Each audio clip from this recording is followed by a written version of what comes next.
தஜ்ஜாலை பற்றி இன்னொரு முக்கியமான ஒரு ஹதீஸ் கிடைக்குது. இந்த நோயிம் பின் ஹம்மாத் அப்படிங்கிற ஒரு ஹதீஸ் கிதாப் இருக்கு. அது பாத்தீங்கன்னா இந்த கிதாபுல் ஃபித்தனுக்குனே தனியா ஒரு புக் அது.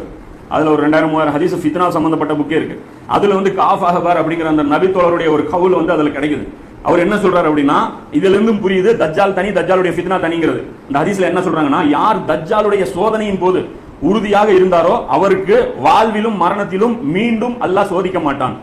தஜ்ஜாலுடைய ஃபித்னாவின் போது யாரு ஸ்ட்ராங்கா இருந்துட்டாங்களோ மறுபடியும் அல்லாஹ் என்ன பண்ண மாட்டானா, வாழ்க்கையிலே அவங்களுக்கு சோதனை கொடுக்க மாட்டான், கபர்லயும் மரணத்திலையும் நமக்கு சோதனை கொடுக்க மாட்டான் அப்படிங்கிறாங்க. அதே மாதிரி மேலும் அடுத்தது கண்டினியூ ஆகுது. தஜ்ஜாலை சந்தித்தும் அவனை பின்பற்றவில்லை என்றால், ஃபித்னாவின் போதும் ஸ்ட்ராங்கா இருந்தான், அதனால அவன் தப்பிச்சிருவான். அதே தஜ்ஜாலை சந்தித்தும் அவனை பின்பற்றவில்லை என்றால் அவனுக்கு சொர்க்கம் கடமையாகிவிடும் அப்படிங்கிறாங்க. அப்ப தஜ்ஜால் வெளிப்படுதல்ங்கிறது வேற, இது ஒரு ரெண்டுமே தனித்தனி விஷயம். ஆனா இந்த உம்மத் என்ன நினைச்சிட்டு இருக்கு, தஜ்ஜால் வரும்போதுதான் ஃபித்னா ஆரம்பிக்கும்னு நினைச்சிட்டு இருக்கிறோம்.